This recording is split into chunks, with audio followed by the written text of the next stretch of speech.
Hello, মেঘমৌরুষের গল্প কথায় সবাইকে স্বাগত। Good morning. তো সকলে কেমন আছো বলো? আজকের ওয়েদারটা কিন্তু মোটামুটি ভালোই ছিল।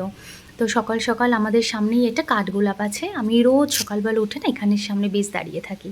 আর এই ব্যালকনিটা আমার এক টুকরো আকাশ দেখা বলতে পারো। আর এই যে চারপাশে নেটটা দেখতে পাচ্ছ, এটা করা হয়েছে মেঘের জন্য। সব কিছু সে ফেলে দেয়। তো যাই হোক, সকাল সকাল উঠে এই ঘরটা কোনো রকমে গুছিয়ে পাশের ঘরে চলে আসলাম। পাশের ঘরের কিন্তু বিছানাটা যথেষ্ট নোংরা হয়েছিল, সেই কারণে আমি সব কিছু বালিশ টালিশ সব কিছু সুন্দর করে কভার টাভার চেঞ্জ করে পরিষ্কার করার চেষ্টা করছিলাম, যাতে যেহেতু মেঘের বাবার আজকে ছুটি ছিল তাই ওকে ধরেছিল, তাই আমি এই সব কাজগুলো চটপট করে সেরে নিচ্ছিলাম। আর এদিকে রান্নাঘরে মা ব্রেকফাস্টের আয়োজন করছিল। মা সকাল সকাল উঠে রান্নাঘরে লেগে পড়েছে কাজ করতে। আর এই দেখো, মেঘের বাবাই জামা কাপড় কাচতে ঢুকেছে, আর সে কী করছে তার বাবাইয়ের কাছে। তার বাবাই এই যে তালে তালে কাপড় কাচছিল, আর ও তালে তালে নেচে যাচ্ছে। আর ওর বাবাই সমানে বলছে তুমি একটু নাচো, নেচে দেখাও। সে কিন্তু মনোযোগ দিয়ে দেখছে বাবাই কী করে কাপড়গুলো কাচছে। আমি বললাম হ্যাঁ, তাড়াতাড়ি শিখে নাও, তোমাকে কিন্তু তোমারগুলোই কাচতে হবে। এবার আমার গলাপে আস্তে আস্তে আমার কাছে এগিয়ে আসছে। তারপর আমি একটু বিছানায় ওকে শোয়ালাম, শুয়ে ওর কিছু মেডিসিন ছিল, একটা নাকের ড্রপ ছিল, সেগুলো দেওয়ার জন্য। কিন্তু দেখেছো ক্যামেরা দেখে ও কী শুরু করেছে। তারপরে মেঘের বাবাইয়ের সব কিছু কাচাকুচি হওয়ার পর আমি ওই বালতি নিয়ে ব্যালকনিতে চলে আসলাম ওগুলোকে মেলে দেওয়ার জন্য। আর এদিকে মা ব্রেকফাস্ট দিয়ে দিচ্ছিল টেবিলে। আর মেঘের খিদে পেয়ে গেছিলো। আমাদের জন্য ছিল গরম গরম পরোটা। এই পরোটা কিন্তু মা দারুণ করে। আমি এটার নাম দিয়েছি বেনারসি পরোটা। যা, থালাটা ধুম করে পড়ে গেল। তো যাই বাদ দাও ওইসব। আমি আলুর তরকারি আর পরোটা বেশ ভালো লাগে, কিন্তু মেঘের জন্য কিন্তু রুটি করা হয়েছিল। অ্যাকচুয়ালি এখন চেষ্টা করি আমরা যা খাই ওকে খাওয়ানোর। আর এই আলুর তরকারিটা মা করে দেয় ওর মতন করে, ও কিন্তু এটা বেশ ভালো খায়। আর এইদিকে আমি, বর আর মা কিন্তু এইটা নিয়ে বসে পড়েছিলাম।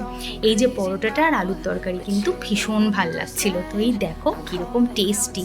আমার তো খেয়ে একদম মন প্রাণ জড়িয়ে যাচ্ছিল। আমার খুব খুব ভালো লাগছিল, সেটা আমাকে দেখেই বুঝতে পারছো। তো যাই হোক, খাওয়া দাওয়া কমপ্লিট করার পর আমার বড় খেতে বসে গেছিলো, কারণ আমরা একসাথে সবাই বুঝতে পারি না, যেহেতু মেঘকে দেখতে হয়। আর এদিকে মেঘকে খাওয়াচ্ছিল মা। আমি অ্যাকচুয়ালি ওকে রোজ খাওয়াই। তারপরে ও বালতি নিয়ে এখানে খেলা করছিল, আর ওর বাবাই ওরকমভাবেই শুয়েছিল। আর ওখানে খেলা করছে, যেহেতু ওর বাবাইকে ও পেয়েছে একদিন, ব্যাস শুরু হয়েছে খেলা। আর এই হচ্ছে শিঙ্গি মাছ। ওকে আমরা আজকাল এই শিঙ্গি মাছ বা কই মাছের সব সবজি দিয়ে ঝোল করি, আর এই ঝোলটা কিন্তু মা করে। আমার পক্ষে তো সম্ভবই নয় এগুলো কিছু করা, কিন্তু মা রোজ প্রতিদিন একটা করে বা দুটো করে, ছোটো হলে দুটো করে দেওয়া হয়, প্রতিদিন এই দুটো করে মারে মাছ। আর আমার ছেলে কিন্তু এইগুলো হাঁ করে দেখবে, কিন্তু খুব পছন্দ করে জিজি দেখতে। তো যাই হোক, এই মাছগুলোকে মেরে প্রতিদিন ঝোল করা হয়, আর ওকে জ্যান্ত মাছ দিয়ে ঝোল খাওয়ানোর চেষ্টা করি। কতটা খায় সেটা পরের ব্যাপার। তো তারপরে আমি মেঘকে এনেছিলাম। আমাদের ব্যালকনির থেকে বেশ কিছু পায়রা দেখা যায়। এই পায়রাগুলো দেখতেও খুব ভালোবাসে। সে কিন্তু বাঘ বাঘ বাঘ এরকম বলতে থাকে, আর খুব খুশি হয়, তাইও রোজ দেখে। আর এই যে গামলাটা ভর্তি ওর খেলনা থাকে, একসময় সব উল্টে দেয়। আর আমি চেষ্টা করি ওকে একটু শেখাবার, যে এগুলো তুমি তোলো, যদিও সে সব কিছু তোলে না। তো যথারীতি মেঘকে স্নান করিয়ে দিয়েছি। সেই স্নানের ভিডিওটা আমি আর করতে পারিনি, তো ওকে তেল ঠেল মাখিয়ে রেডি করে আমিও স্নানটা করে নিচ্ছি চটপট করে। স্নান করে আসার পর আজকে তবু একটু সকাল সকাল স্নান হয়েছে। আচ্ছা, ফোন এলো, এবার আমি পার্সেল আনতে নিচে চলে গেছিলাম। দেখতেই পাচ্ছ কত পার্সেল এসছে। পুজোর জন্য শপিং কিন্তু আমার স্টার্ট হয়ে গেছে, কিন্তু সবার আগে আমি খুলেছিলাম মেঘের পার্সেলটা। মেঘের জন্য কিন্তু এই জুতোটা আমার ভীষণ পছন্দ হয়েছিল, আর ওর বাবাইয়েরও খুব ইচ্ছা ছিল একটা লাইট জলের জুতো কিনে দিতে। তো আমার এটা ট্রাই করছিলাম যে মেঘকে এটা কেমন লাগে দেখে নিই, পায়ে ঠিকঠাক হয়েছে কিনা। একটু বড় সাইজই নিয়েছিলাম। মেঘ কিন্তু ভীষণ খুশি হয়েছে। ও কিন্তু বারবার বোঝার চেষ্টা করছে যে এই আলোটা কোথা থেকে জ্বলছে। ও কিন্তু খুব খুব খুশি, আর ওকে দেখে আমরাও খুব খুশি হয়েছি। এবার বসে বসেও চেষ্টা করছে লাইট কেন জ্বলছে না। আমরা কিন্তু বারবার বলছি তুমি দাঁড়াও তাহলেই হবে, তুমি দাঁড়াও তাহলেই হবে। আর ও কিন্তু বুঝতে পারছিল না। তো যাই হোক, সপ্তাহে একদিন ছুটি, ওর বাবাই কিন্তু নিচ থেকে জল আনে। এই জিনিসটা কিন্তু ভীষণ খারাপ লাগে। আমি তো একদমই পারি না, কিন্তু ওই যে ঠেকায় পড়ে করতেই হয়। আর এই দেখছো কত বড় একটা, আমি তো এটার নাম দিয়েছি বাহুবলী। এটা অ্যাকচুয়ালি রান্নাঘরে থাকে। মেঘের বাবাই এটা প্রত্যেকবার ভরে, সপ্তাহে একদিন যেদিন ছুটি পায়।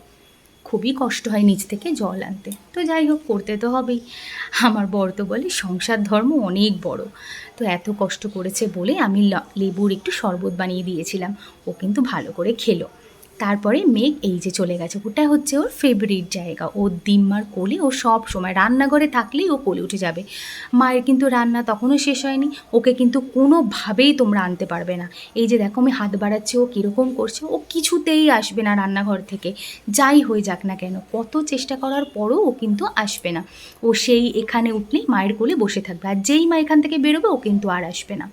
আর এই যে এদিকে আর এক, তারপর ওখান থেকে অনেক কষ্ট করে তো আনা হয়েছে, আর যাবতীয় সংসার কিন্তু এই খাটের তলাতে ও ঢুকিয়ে দেয়। আর ওর বাবাই আমি যতটা সম্ভব চেষ্টা করি ওখান থেকে কিন্তু সবগুলো বার করার, যদিও খুব কষ্ট হয়। আর ওকে দেখো, ও আগে দেখবে আর বার করবে। তো হলো এইসবের পর্ব মিটি, এবার লাঞ্চের পালা। দেখতেই পেলে ওটা ছেলের ঝোল হয়ে গেছিলো। আর এই যে আমার বর যেহেতু বেগুন ভাজা খেতে ভালোবাসি, মা বেগুন ভাজা করে দিয়েছিল, একটা উচ্ছের তরকারি করে দিয়েছিল, আর তারপরে হচ্ছে আমড়ার একটা চাটনি হয়েছিল। এরপরে কিন্তু একটা স্পেশাল আছে, সেটা কিন্তু আমাদের সবার খুব ফেভারিট, আমার তো খুবই ফেভারিট, সেটা হচ্ছে লোটে মাছের ঝাল। তা তোমাদের কার কার এই লোটে মাছের ঝালটা ভালো লাগে? আমার তো খুবই ভালো লাগে। তোমরা দেখতেই পাচ্ছ যে এটা লোটে মাছের ঝাল হয়েছে। আর রাতের জন্য হচ্ছে ঘুগনির মটর ভিজিয়ে দেওয়া হয়েছে, যেহেতু রাত্রে আজকে একটু ঘুগনি হবে। আর এই যে গরম গরম ভাত। তো ছেলেকে তাড়াতাড়ি করে খাওয়ানো হয়ে গেছিলো, খাওয়ার ভিডিওটা আমি করিনি। তারপরে হচ্ছে লেমন জুস, ওকে আমরা বলি, যেহেতু মুসাম্বির জুস, ও কিন্তু এটা ভীষণ ভালোবাসে। মানে এই বাটি শুদ্ধ ও দেখলেই কিন্তু খাওয়ার জন্য খুব খুব পছন্দ করে। তো লেমন জুস খাইয়ে দেওয়া হলো। এবার ও কিন্তু ওর দিম্মার কাছে ঘুমাতে পছন্দ করে, ওর দিম্মা ওকে ঘুম পাড়াচ্ছিলো, আর এদিকে দিম্মারও খাওয়া হয়ে গেছিলো, আর আমি আর আমার বর খেতে বসেছিলাম। তো খাওয়ার পর আমার বর কিন্তু বেশ বিরক্ত বোধ করছিল। হ্যাঁ, তোর খাওয়ার সময়ও ভিডিও এইসব বলছিল, ও যদি এইসব একদম মানে পছন্দই করে না। তো এই যে আমরা খেতে টেতে বসে গেছি, দেখতেই পাচ্ছ। আর এইখানে মেঘ কিন্তু বিকালবেলা উঠে গেছে, উঠে কি ও যে কী চাইছে কী বলছে আমরা কিন্তু বুঝতেই পারছিলাম না যে ওর চাহিদাটা কী। তো আমরাও বলছিলাম যে তোর কী চাই কী চাই, কিন্তু আমরা বুঝতে পারছিলাম না। আর এইদিকে মেঘের দাদাই ফোন করেছিল, মা একটু কথা বলছিল। তারপরে মেঘকে আমি একটু রেডি করে দিলাম, যেহেতু ওর বাবাই ছিল, ওকে তো প্রতিদিন বিকালে নিয়ে যেতে পারি না, বাবাই থাকলেই ওকে প্রতিদিন, কিংবা ওর দাদাই যখন আসে। তো ওই টাটা করলো, টাটা করে ওর বাবাইয়ের সাথে একটু ঘুরতে বেরিয়ে গেল। তো ওই যে যাচ্ছে দেখতে পাচ্ছ, আমিও টাটা করলাম উপর থেকে। তো একটু আমি বললাম যে যাও, ওকে গিয়ে একটু ঘুরিয়ে নিয়ে এসো, ওরও একটু ভালো লাগবে। তো কিছুক্ষণ ঘোরানোর পর আমিও একটু রেস্ট নিলাম, তারপরে চলে আসলো। আর এই যে এটা হচ্ছে আমার ছেলের টিটি, মানে ওর নাম টিয়া, আমাদের নিচের তলাতেই থাকে। তো এই টিয়া চলে এসেছে, টিয়ার সাথে কিন্তু প্রচণ্ড খেলতে ভালোবাসে। আর এদিকে আমার বর কিন্তু বাজার থেকে ভুট্টা নিয়ে এসেছে, টিয়াকে আমরা দিয়েছি, আর আমরা তিনজনেও কিন্তু নিয়ে বসে পড়েছি। মা যেহেতু রান্না করেছিল, মাকে দিয়ে এসেছিলাম। আর মেঘ কিন্তু এটা খাওয়ার জন্য খুব পাগলামো করছিল, কিন্তু ওকে তো এটা দেওয়া পসিবল না, তাই জন্য আমি কিন্তু একা একা এটা দেখিয়ে দেখিয়ে ওকে খাচ্ছিলাম। আর ও কিন্তু হাঁ করে দেখছিল, তো ওকে তো এটা দেওয়া যাবে না। আর এই যে মাকে দিয়ে এসছি, আর মা কিন্তু ঘুগনি বসিয়ে দিয়েছে, গরম গরম ঘুগনি হচ্ছিল। আমার তো ঘুগনি খেতে বেশ ভালো লাগে। আর এদিকে আমার বর যেহেতু সুজি খেতে ভালোবাসে, সেই জন্য মা একটু সুজিও করে দিয়েছিল। আর মেঘের তো খেলা স্টার্ট, আর ওর আজকাল শুধু লাইট জ্বালো, কি লাইট, এই লাইটটা, না হলে আমাদের কিছু মিনিয়েচার দেওয়া আছে সেটা। তো ওর বাবাই যেহেতু আছে, আজকে আমার অনেক অনেক রেস্ট। আমার বাবা যখন আসে আর ওর বাবা যখন থাকে, তখনই আমার একটু রেস্ট হয়, আমার কিন্তু কোনো কাজ থাকে না। তো খেলা করছিল, মাকে বললাম মা তুমি এবার একটু রেস্ট নাও। তো মাই মশলাগুলো করেছিল, আমি এগুলোকে সব কিছু কভার করে নিয়ে আমি কিন্তু ফ্রিজের মধ্যে তুলে দিচ্ছিলাম। তারপরে মেঘ কিন্তু এখানে টিভি দেখতে বসে গেছে, দেখতে পাচ্ছ, অ্যাড হলে ওকে কিন্তু ওখান থেকে আর নড়ানো যায় না। তো মেঘের ডিম্মার খাওয়া হয়ে গেছে, মেঘেরও খাওয়া হয়ে গেছে, আর আমরা কিন্তু ঘুগনি, গরম গরম রুটি, সুজি আর একটু করে পেঁয়াজ নিয়ে বসে গেছি ডিনার করতে। তো আমি আমার বরের দিকে ক্যামেরা করতে, ও কিন্তু আবার লজ্জা পেয়ে গেছে যে তুই আবার শুরু করেছিস, ও একটুও কিন্তু ক্যামেরা পছন্দ করে না। তো যাই হোক, খাওয়া দাওয়া করে কমপ্লিট হয়ে গেছে। তো আজকের ব্লগটা আমার এই পর্যন্তই। তোমরা সবাই ভালো থেকো, ভালো লাগলে একটা লাইক করে দিও। Thank you so much and good night, bye by.